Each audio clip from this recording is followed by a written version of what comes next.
The grand chamber of the Othar Interplanetary Alliance buzzed with the familiar rhythm of boasting and one-upmanship. Luminescent panels cast a bluish glow across the faces of dozens of species, each representative adorned with medals and ceremonial scars, badges of honor from conquered Deathworlds. Captain Vex Thar stood tall among them, his scaled skin gleaming under the artificial light. 6 digits clasping a ceremonial goblet filled with fermented crystalline nectar. The atmosphere on Paraxis turned our exoskeletons to glass, yet we prevailed, announced a Krell diplomat, his compound eyes reflecting the light in fractal patterns. Mere discomfort, scoffed a Meridian ambassador, her tendrils undulating with contempt. My people colonized Vortex 9, where gravity fluctuations crush bones to powder twice daily. Vex Thar's lips curled into what his species considered a smile, a predatory expression that revealed rows of metallic teeth, each one representing a stellar conquest. Your achievements are quaint, he said, his voice a low, metallic rumble that silenced the chamber. My crew aboard the Ironclad just returned from mapping the entirety of the Scorched Quadrant. 3 suns, radiation levels that would melt your navigational systems, terrain that reconfigures itself hourly. The room erupted in approving clicks and hums. In the society of the Othar Alliance, survival was currency, and Vex Thar was extraordinarily wealthy.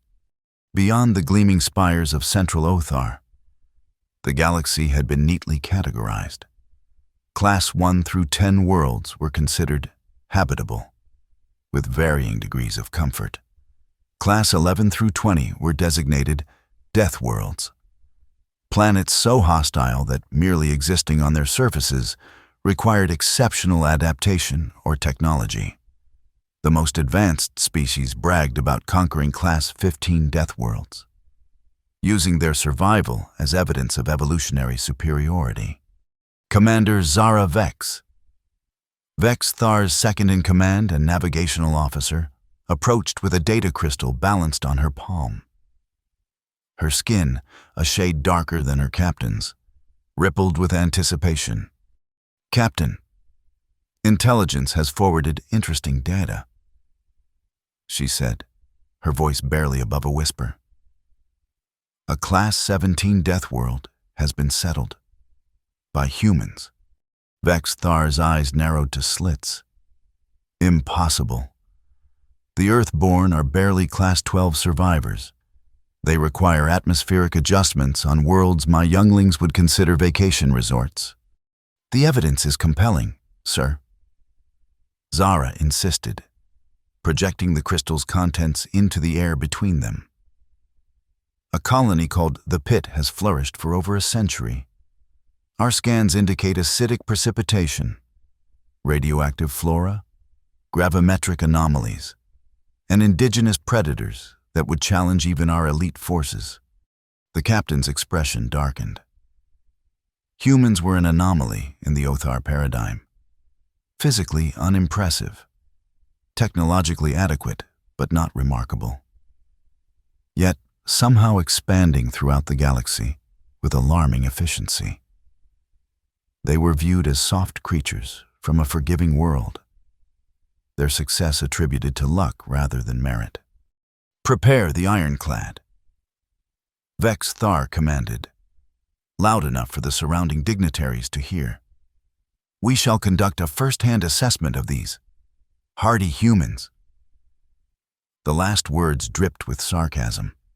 As the gathering dispersed, High Admiral Krell Voss approached, his ceremonial armor clicking with each deliberate step. Careful, Captain, the Admiral cautioned, mandibles twitching. There are whispers about these Earth colonists. They don't merely survive Deathworlds, they transform them.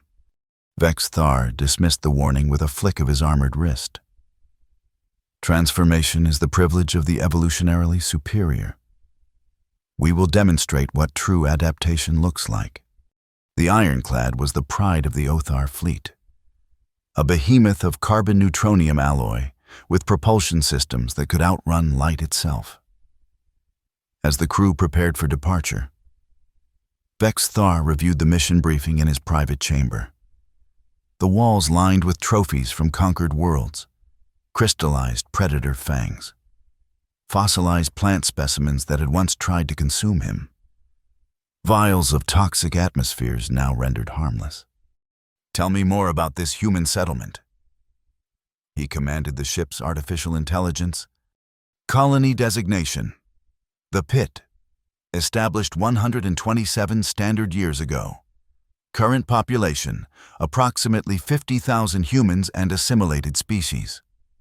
Planet features constant tectonic instability, atmospheric toxins that corrode standard metals, and indigenous megafauna with predatory adaptations, including acidic secretions and thermal vision." Vex Thar leaned forward, his interest piqued. "And yet these humans thrive." "Affirmative. They have established agricultural systems, defensive perimeters, and even recreational facilities. They refer to themselves as Deathworlders in official communications." The captain snorted. "Presumptuousness. That title is earned, not self-proclaimed." As the ironclad broke orbit, its navigation systems plotted a course through 3 wormholes to reach the distant planet. Vex Thar assembled a landing party of 12 elite officers, each specializing in different aspects of hostile environment survival. "Our mission," he briefed them, standing before a holographic display of their destination, "is to evaluate the human settlement on objective terms. We will demonstrate proper Deathworld protocols and assess whether their claims of adaptation are legitimate or exaggerated." He paused, mandibles clicking together in their species equivalent of a chuckle. "Perhaps we will even teach these soft-skinned creatures a few survival techniques."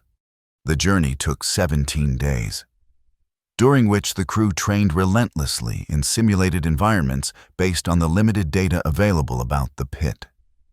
They adjusted their exoskeletons to withstand higher gravity, calibrated their respiratory filters for toxic particulates, and reviewed combat techniques effective against the planet's known predators.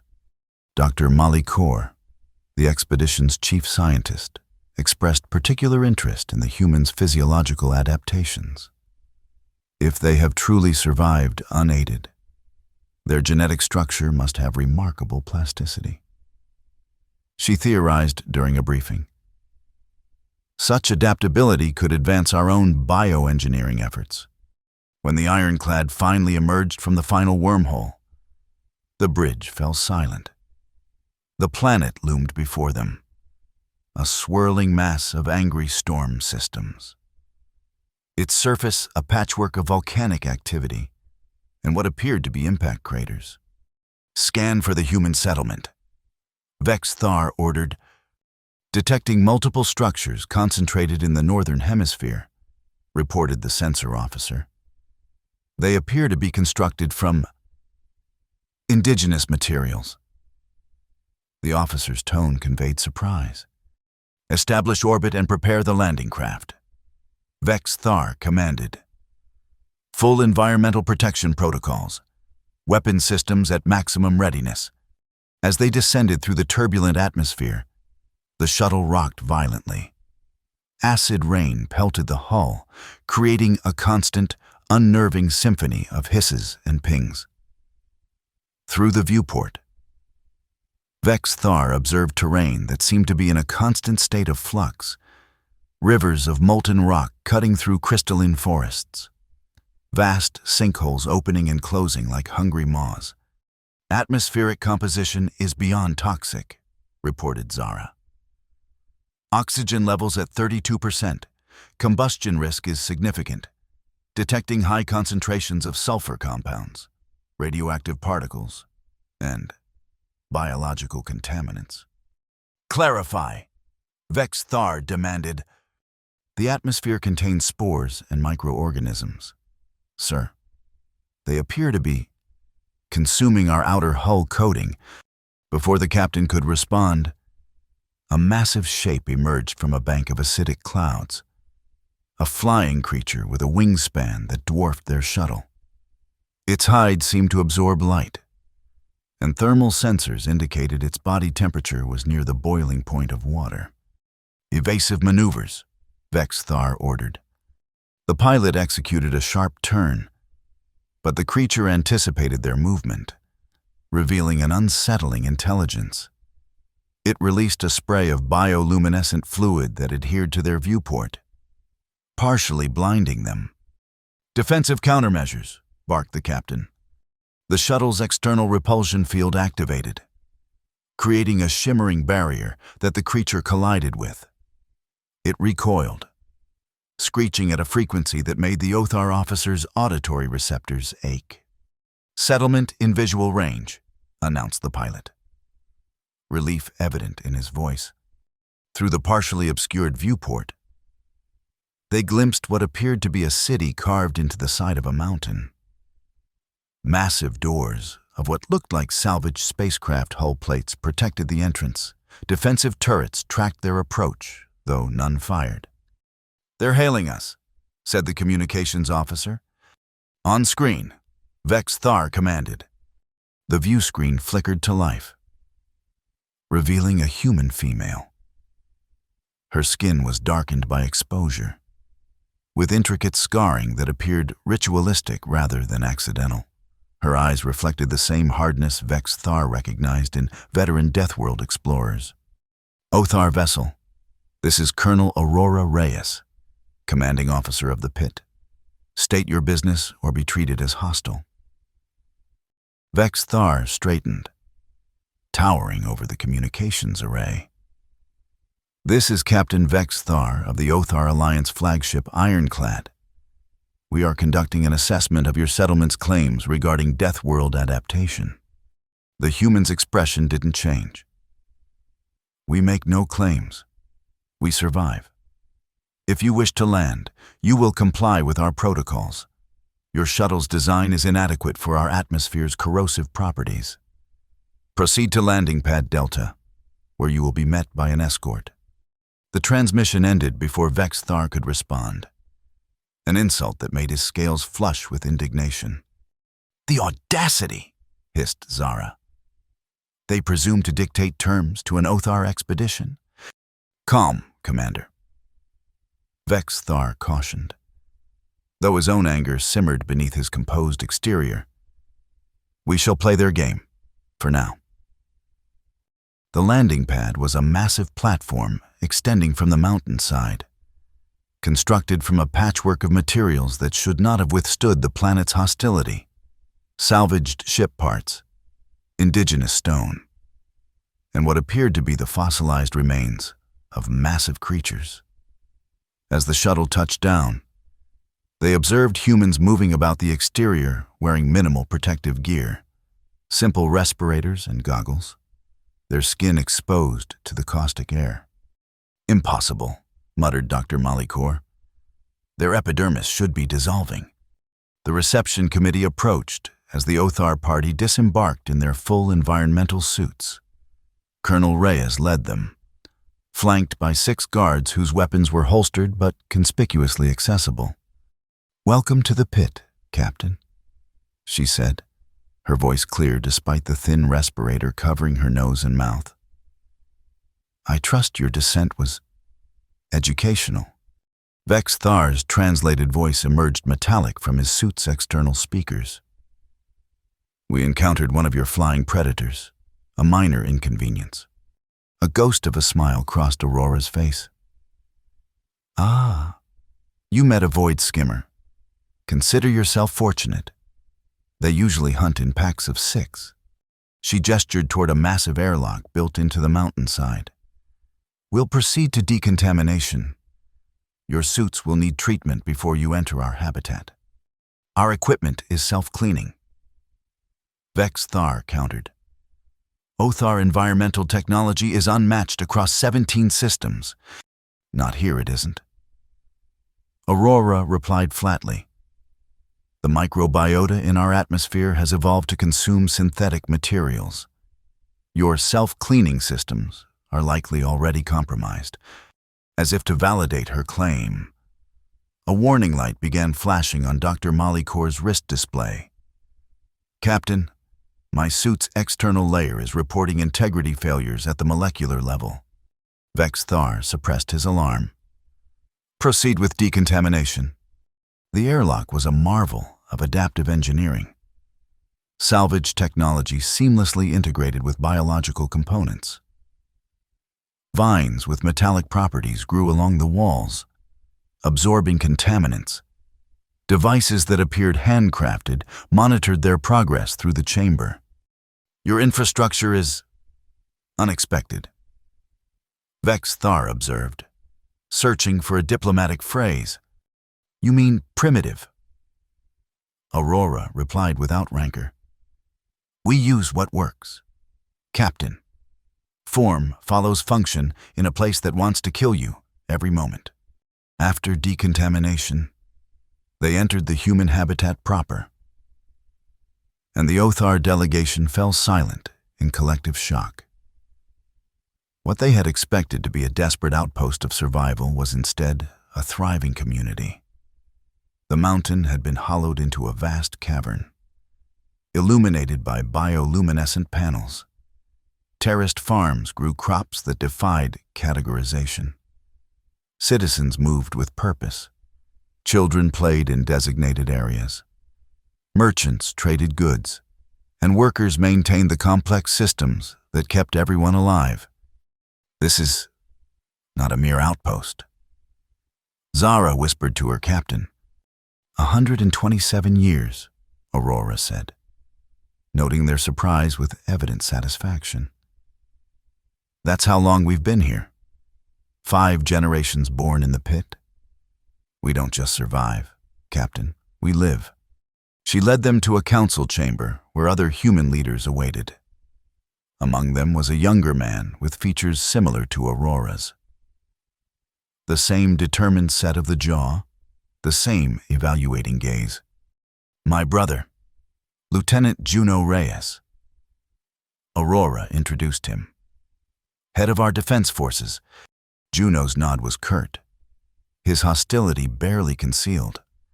Next to him stood a woman in what appeared to be a diplomatic uniform distinct from the utilitarian garb of the others. Captain Lyra Shu, Earth Alliance Observer. The woman introduced herself. I'm here to ensure our interactions remain productive. Vex Thar understood the subtext. This woman was watching to make sure the Othar didn't overstep. The implication that they needed supervision made his scales itch with irritation. As they seated themselves around a table fashioned from polished stone and metal alloy, Vex Thar took control of the conversation. Your settlement is impressive for its circumstances. However, we've come to evaluate your classification as a Class 17 Deathworld colony. Such designations are not made lightly in the Othar Alliance. Aurora leaned forward. We didn't ask for your classification, Captain. The pit doesn't exist to impress the Othar or anyone else.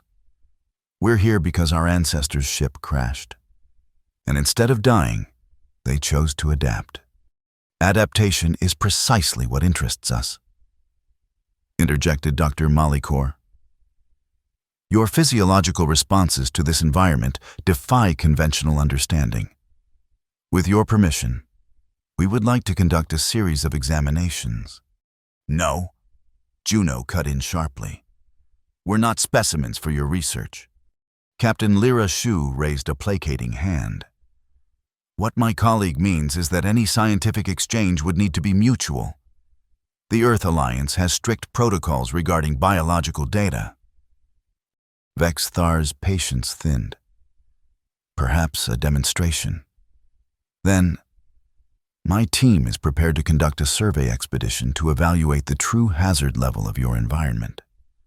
We invite your representatives to accompany us and observe proper Deathworld protocols. A tense silence followed before Aurora nodded. Agreed.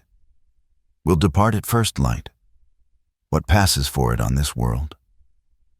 I suggest your team rest and acclimatize. Even with your technology, the pit has surprises for the unprepared.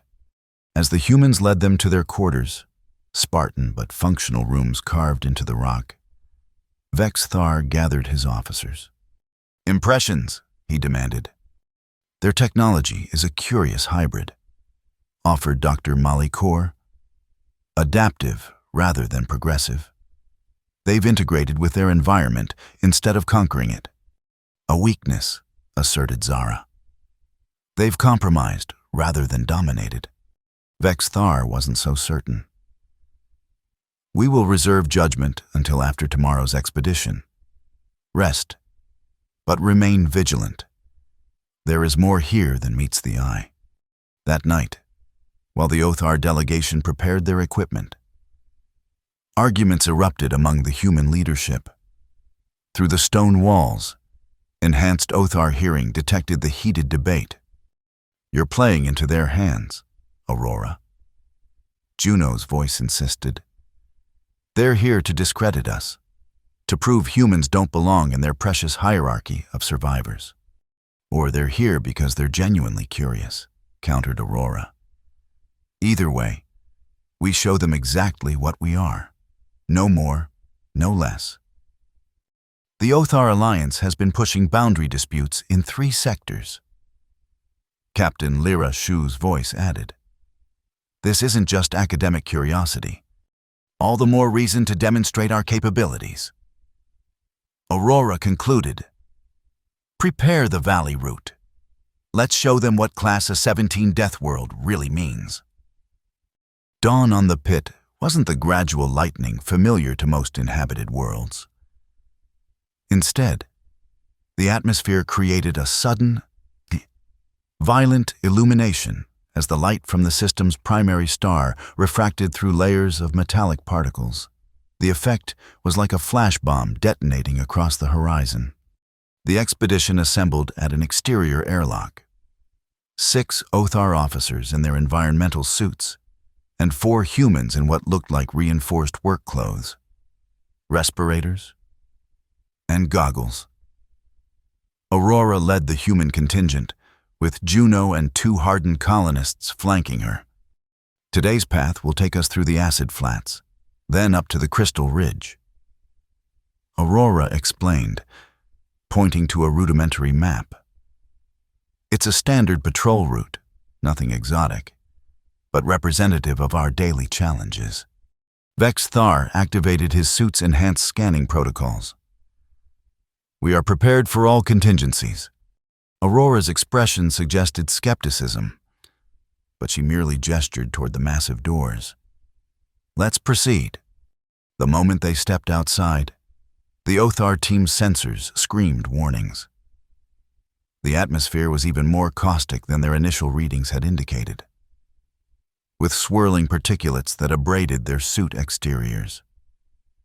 The ground beneath them shifted subtly but constantly, requiring continuous adjustments to maintain balance.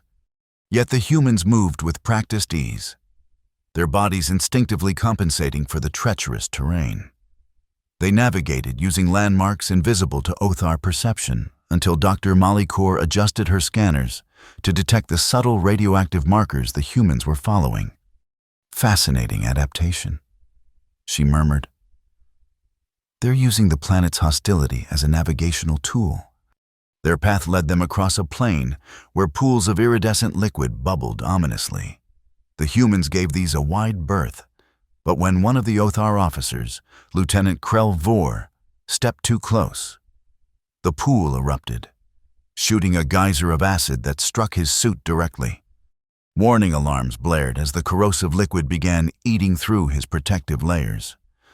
The Othar team rushed to deploy countermeasures, but before they could, Juno was already there, applying a paste-like substance that neutralized the acid instantly.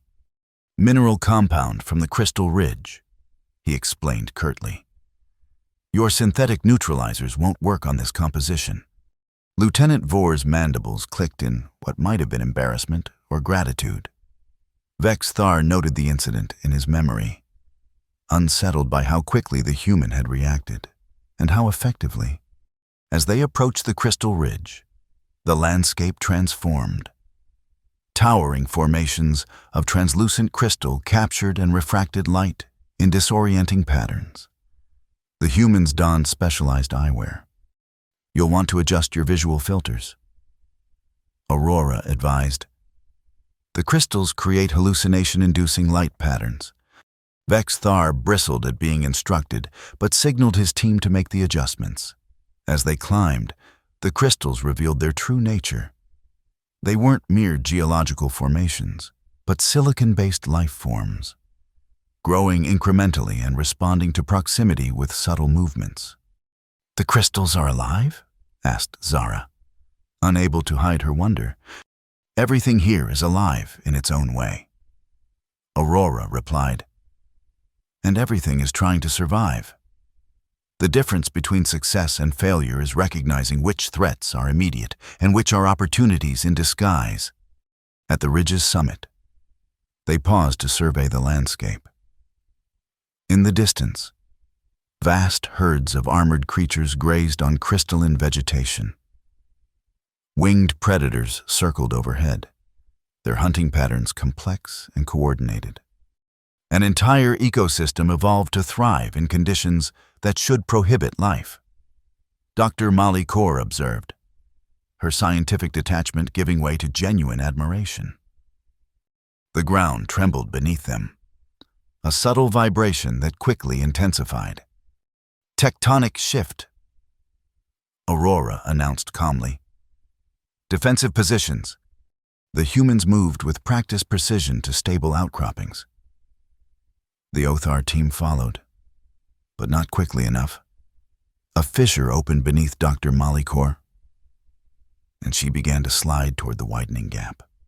Without hesitation, Aurora leaped forward, securing a line to a crystal formation and descending into the fissure after the falling scientist.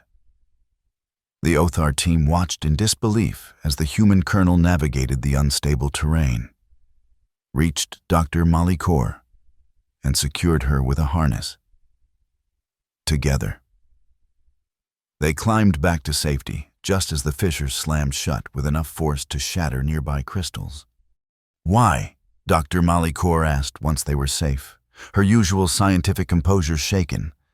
Aurora seemed confused by the question. "Why what? Why risk yourself for me? We are not allies, barely acquaintances. You're a person in danger," Aurora replied, as if stating the obvious. That's all the reason needed. The return journey was marked by a new tension, not hostility, but a reassessment. The Othar team observed the humans with heightened attention, noting the hundreds of small adaptations they had developed. How they tested ground before committing their weight.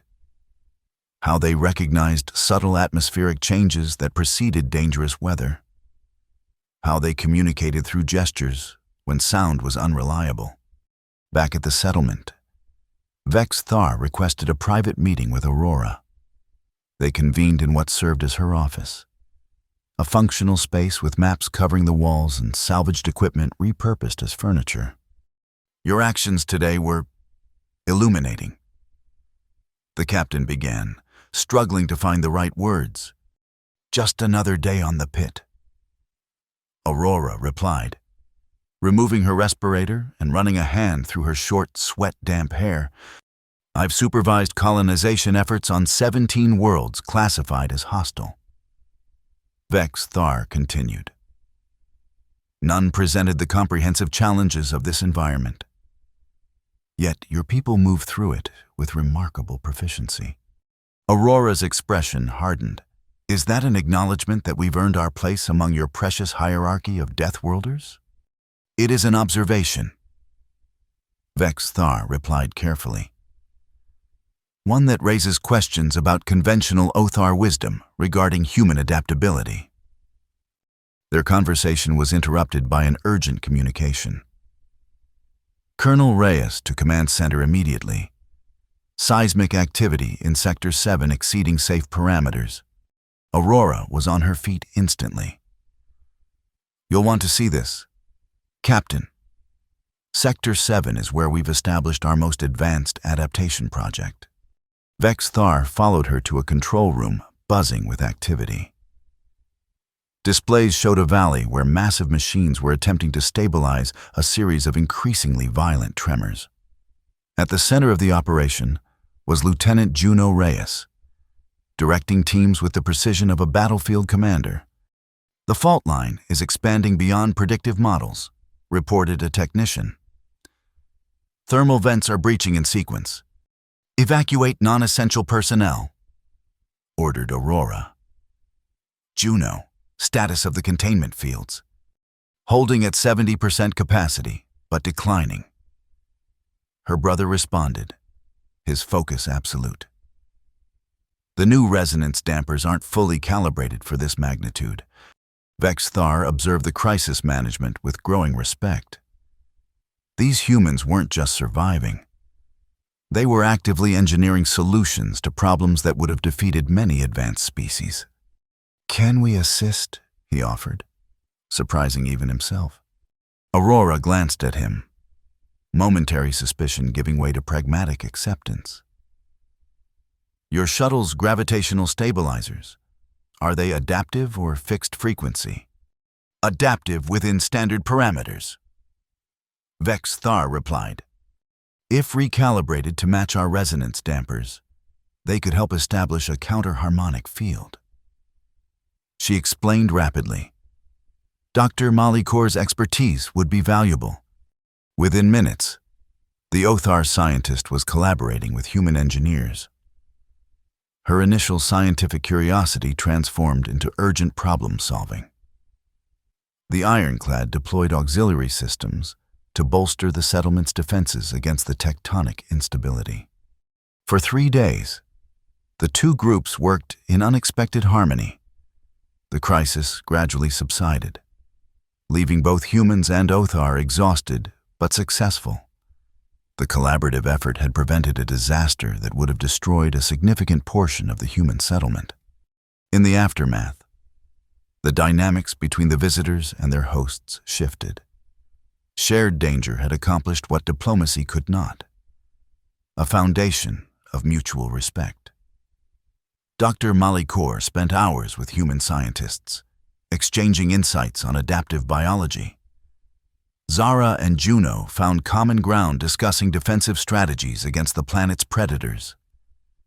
Even the most skeptical Othar officers began to see the humans not as primitive colonists, but as specialists in a demanding environment.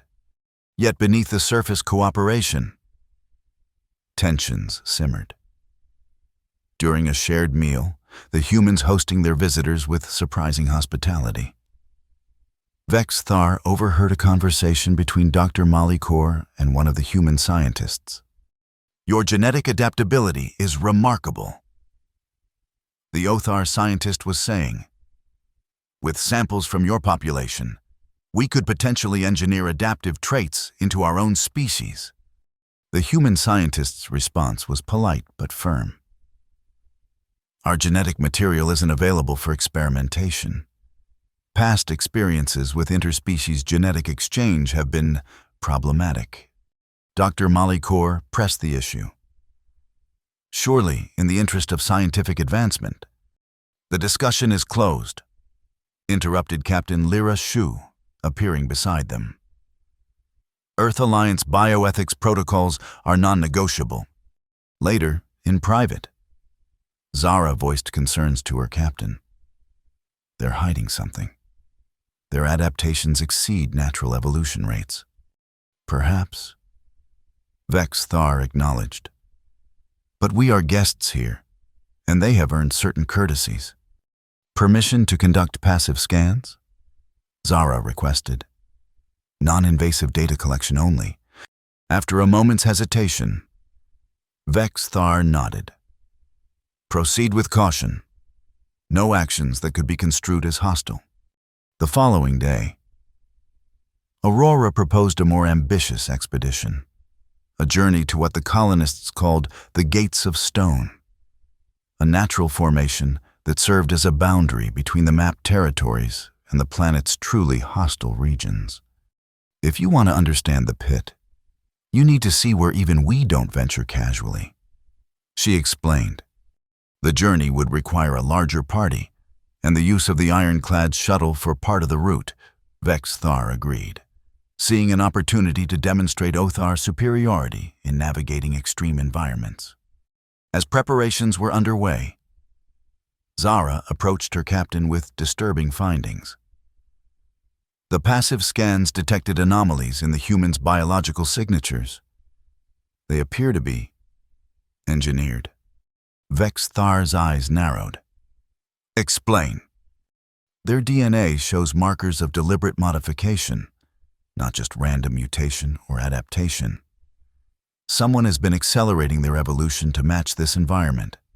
The implications were significant.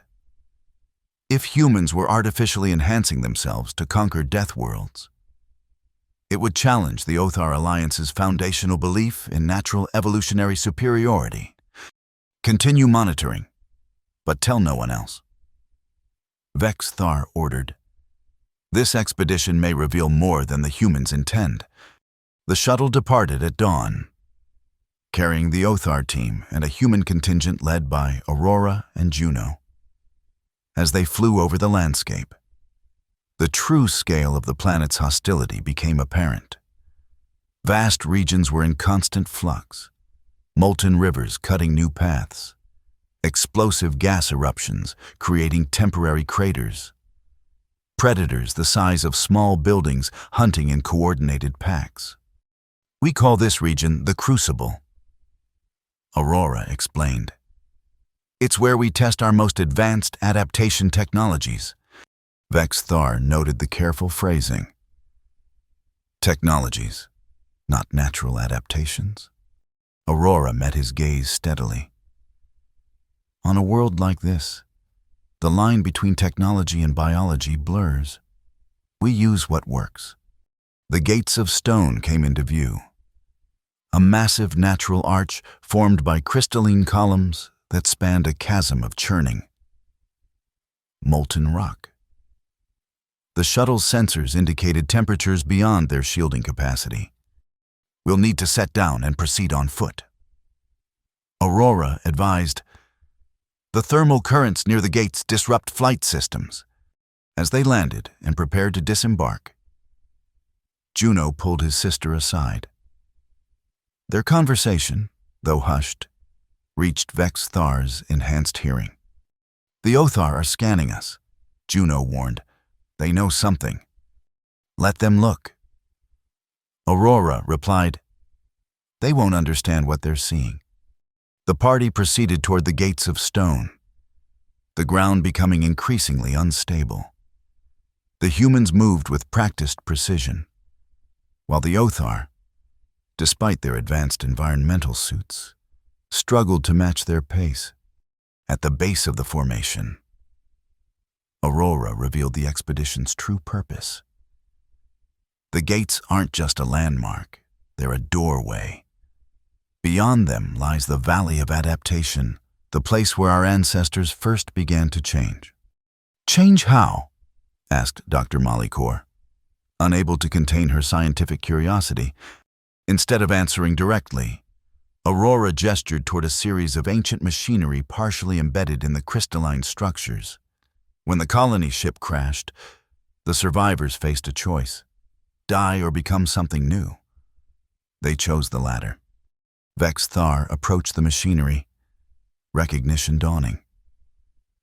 These are terraforming engines, but they've been modified. Reversed, corrected Juno. Instead of changing the planet to suit humans, they changed humans to suit the planet. The revelation hung in the air, its implications profound. The Othar believed in natural selection and technological augmentation. But this deliberate biological self-modification challenged their most fundamental beliefs about species development. You engineered yourselves, Dr. Malikor stated, a mixture of horror and admiration in her voice. "We adapted," Aurora corrected. "Just as your people have done with your exoskeletons and genetic enhancements. The difference is, we acknowledge what we've done instead of pretending it's natural superiority." Before Vex Thar could respond, the ground beneath them lurched violently. A tremor far more powerful than any they had experienced before shook the gates of stone, sending crystalline shards raining down upon them. "Back to the shuttle," Vex Thar commanded. But it was too late. A chasm opened between them and their vessel, cutting off their retreat. The human contingent immediately deployed emergency protocols, securing safety lines and establishing a defensive perimeter. "The gates are collapsing," Aurora shouted above the rumbling. "We need to move through them. The valley beyond has more stable ground." "Into unknown territory," Zara protested. "Without proper reconnaissance? It's that or be crushed," Juno replied bluntly. Already leading civilians toward the archway, Vex Thar made a swift calculation. "Proceed through the gates. Maintain communication with the ironclad." As they passed beneath the massive arch, crystal fragments continued to rain down. One struck an Othar officer's suit, compromising its integrity. The atmosphere began to seep in, causing immediate distress. Without hesitation, Aurora applied an emergency sealant from her pack, not standard issue, but something the colonists had developed. "This will hold until we reach shelter," she assured the panicking officer. Beyond the gates, the landscape transformed. The Valley of Adaptation was like nothing the Othar had seen before, a crucible of evolutionary pressure. Vegetation with metallic properties grew alongside crystalline formations that pulsed with energy. Creatures that defied classification observed the intruders warily from hiding places. "This is where it happens," Aurora explained as they established a temporary camp. "Every generation, we spend time here. Those who survive pass on their adaptations. Those who don't contribute to our understanding of what needs to change." Deliberate exposure to lethal conditions, Vex Thar summarized. "A crude but effective selective pressure. There's nothing crude about survival." Juno countered. "Your people hide behind technology. We incorporate it, become one with it and our environment." As night fell, a brief, chaotic period when the atmosphere became even more volatile, the two groups huddled in a shelter constructed from local materials and emergency supplies. The Othar's communication with their ship was intermittent, disrupted by the valley's unique properties. In this forced proximity, barriers began to dissolve. Dr. Malicour engaged Aurora in a frank discussion about human adaptability. "Your approach violates most accepted principles of species development," the scientist argued. "Directed evolution on this scale risks unforeseen consequences. Every choice has consequences." Aurora replied, "Our ancestors faced extinction. They chose a path that gave their descendants a future, even if that future meant becoming something new." "And what are you becoming?" asked Vex Thar, joining the conversation. "Where does this path of adaptation end?" Aurora's gaze was steady. "That's the question we ask ourselves every day, Captain. The answer is still unfolding." The night passed in uneasy alliance. When the planet's version of dawn arrived, a sudden, violent illumination, they emerged to find the landscape transformed again. The route back to the gates was completely blocked by a new formation of crystal structures. "We need to find another way back to the shuttle," Vex Thar stated, examining the sensor readings from his suit. Aurora consulted a device that appeared to be a hybrid of technology and biological components. "There's a passage through the shattered plane to the east," It will take us around the worst of the new formations. You seem unsurprised by these changes, observed Zara suspiciously. The valley reconfigures itself regularly. Juno explained. It's part of why we use it for adaptation trials. What better way to test responsiveness than in an environment that never stays the same? As they traversed the shattered plain, a vast expanse of fractured crystal and unstable terrain, tensions within the Othar team began to surface. Several officers, led by Zara, questioned Vex Thar's decision to trust the humans' guidance. They led us into this trap deliberately. Zara argued during a brief rest. Their adaptation technology is exactly what our intelligence suspected, a means to challenge Othar supremacy. If they wanted to eliminate us, they've had ample opportunity. Vex Thar countered. Observe how they share resources, protect our team members. These are not the actions of hostiles. Unless they want something from us, interjected Dr. Mali Kaur. Access to our genetic diversity, perhaps. New material for their adaptation experiments. The debate was interrupted by a warning from Aurora. Movement ahead. Large predator signatures. The group took defensive positions as a pack of creatures emerged from behind crystalline formations. They were unlike anything in the Othar biological database. 6-limbed predators with exoskeletons that appeared partially metallic, sensory organs that pulsed with bioluminescence, and hunting patterns that displayed unsettling intelligence. Adaptive hunters, Aurora explained quietly. They evolve with each generation, incorporating traits from their prey. The Othar officers readied their weapons, advanced energy projectors designed to incapacitate any known life form. The humans, however, held simpler weapons that appeared to be projectile-based, firing rounds of locally sourced materials. Primitive, scoffed Zara. Effective, corrected Juno.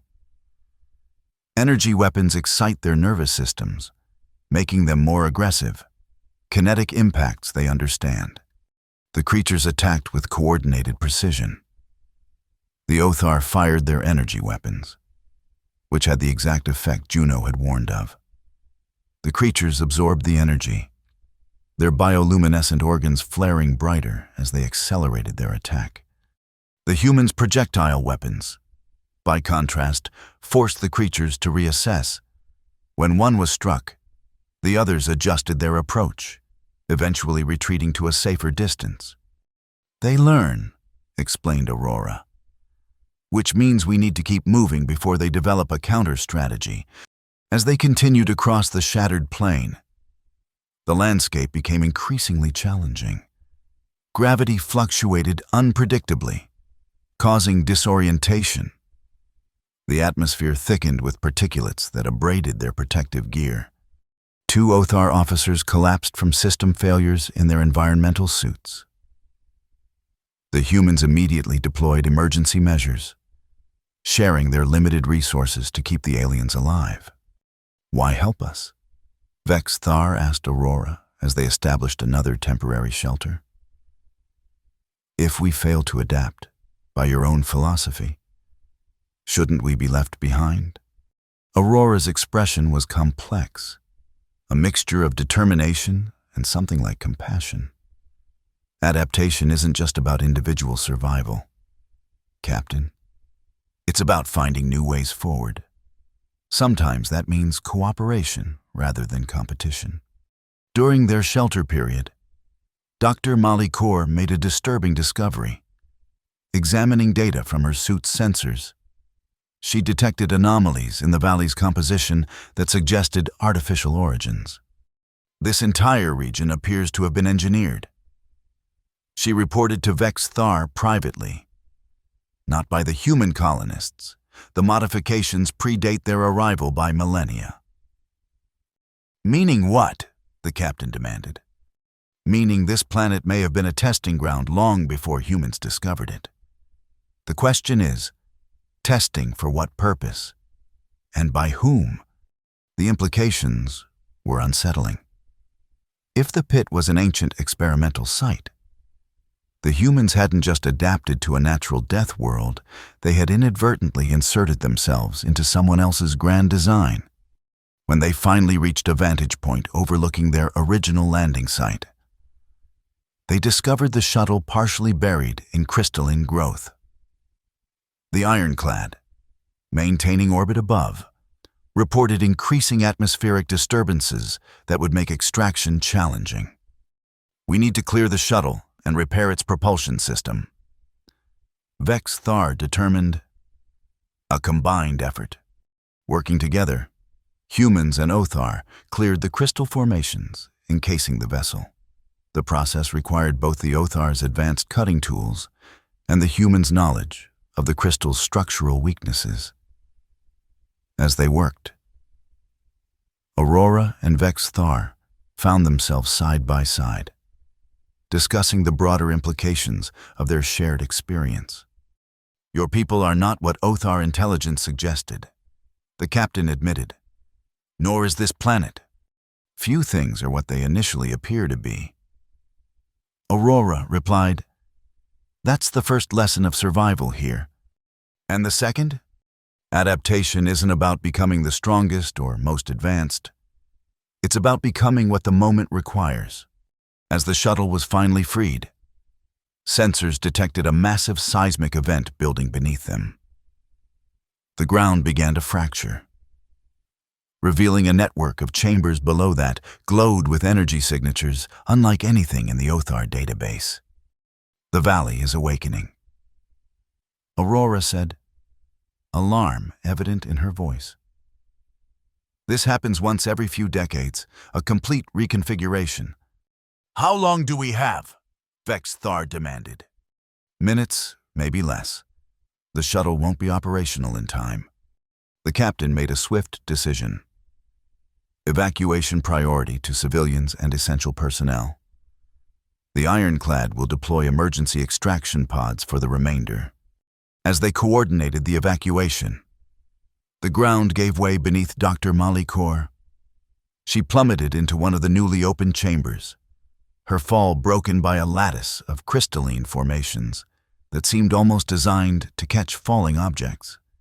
Without hesitation, Vex Thar descended after her, using his environmental suit's capabilities to navigate the unstable terrain. He found the scientist alive, but trapped, her suit compromised and the chamber filling with gaseous compounds that their sensors classified as highly toxic.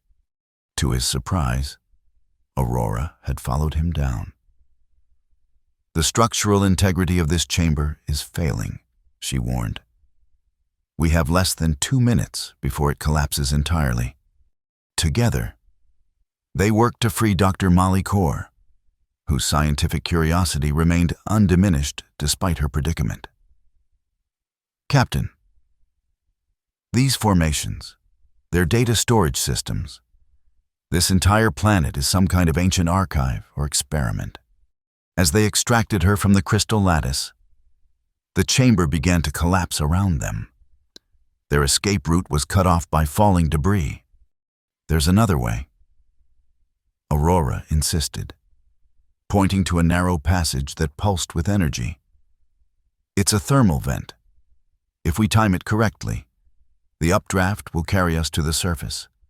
"If we time it incorrectly?" Vex Thar asked.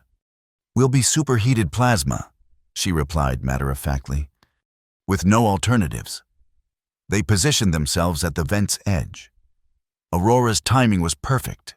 They launched themselves into the passage, just as an energy surge created an updraft powerful enough to propel them upward through the collapsing structure. They emerged onto the surface amid chaos. The evacuation was well underway, with humans and Othar working together to secure the last civilians.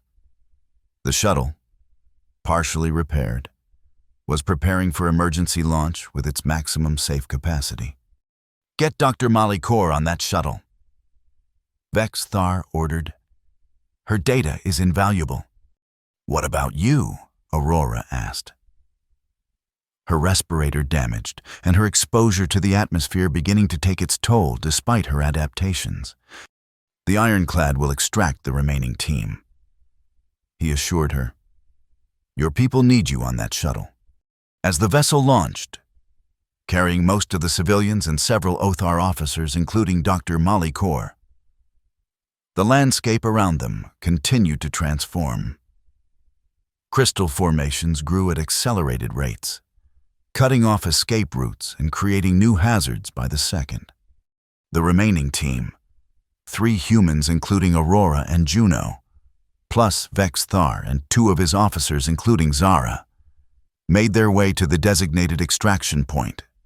The ironclad's pods were delayed by atmospheric interference, forcing them to defend their position against both the environment and opportunistic predators drawn to the disturbance. Fighting side by side, Othar and human tactics complemented each other in unexpected ways. The aliens' technology provided advantages in targeting and defense, while the humans' adaptability and intimate knowledge of the environment allowed them to predict and counter threats before they fully materialized. When the extraction pods finally arrived, a final crisis emerged.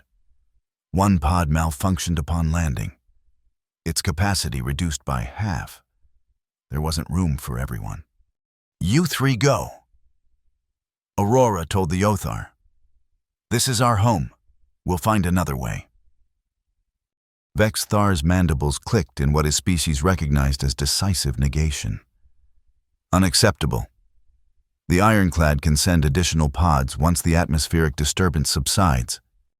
There won't be time, Juno argued, gesturing toward the approaching wall of crystalline transformation.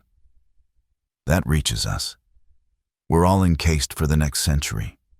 In that moment, standing on the edge of survival, Vex Thar made a decision that would forever change Othar doctrine regarding Deathworld classification. Commander Zara, escort the humans to the functional pod. Lieutenant Krell and I will take the damaged one. Zara began to protest, but the captain's tone left no room for argument. That is an order, Commander.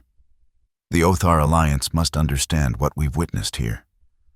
These humans have earned their classification and our respect.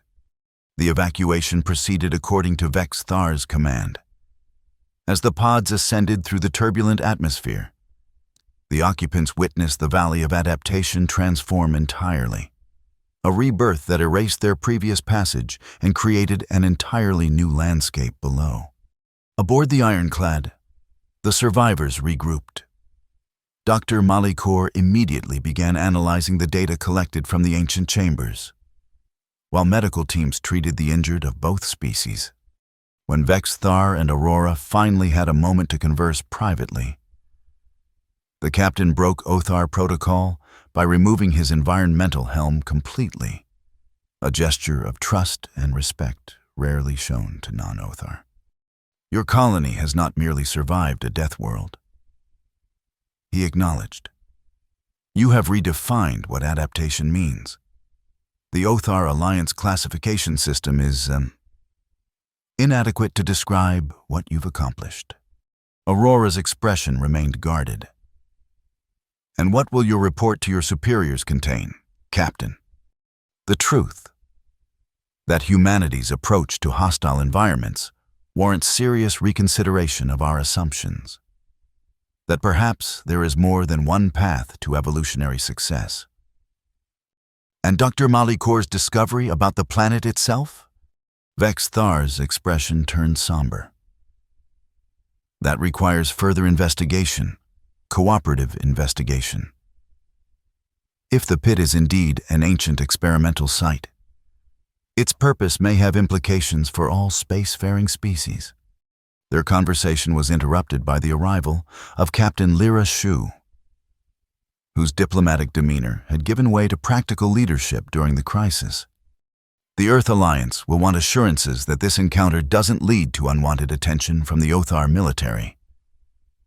She stated, without preamble, "You'll have them," Vex Thar promised.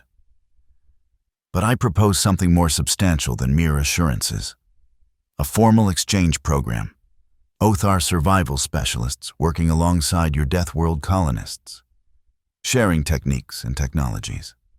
The proposal was unprecedented. The Othar guarded their adaptive technologies jealously, just as humans protected their genetic innovations. Why? Asked Aurora. Echoing Dr. Malikor's earlier question to her, Vex Thar's answer was simple. Because adaptation isn't just about becoming the strongest or most advanced. It's about becoming what the moment requires. He paused, mandibles clicking in what might have been amusement. A wise colonist taught me that, in the days that followed. As the ironclad prepared to depart, arrangements were made for the exchange program. Dr. Malikor would remain behind with a small team to study the ancient chambers beneath the Valley of Adaptation, while several human scientists would travel to Othar research facilities to share their unique perspectives. On the final day, Vex Thar stood with Aurora at the settlement's highest observation point, watching as crystal formations in the distance continued their gradual transformation of the landscape.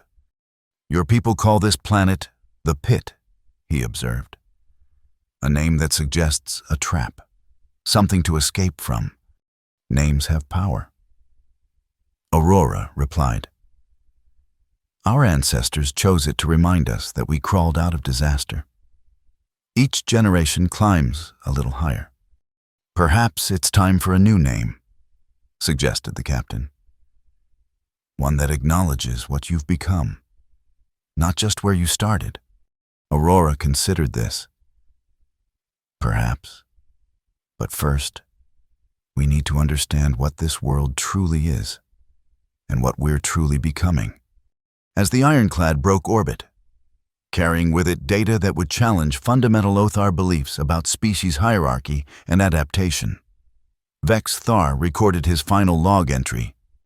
The Othar Alliance has cataloged Deathworlds by their physical challenges: atmospheric toxicity, gravitational stress, predator evolution. But we have failed to measure the most important factor: the inhabitants' response to these challenges.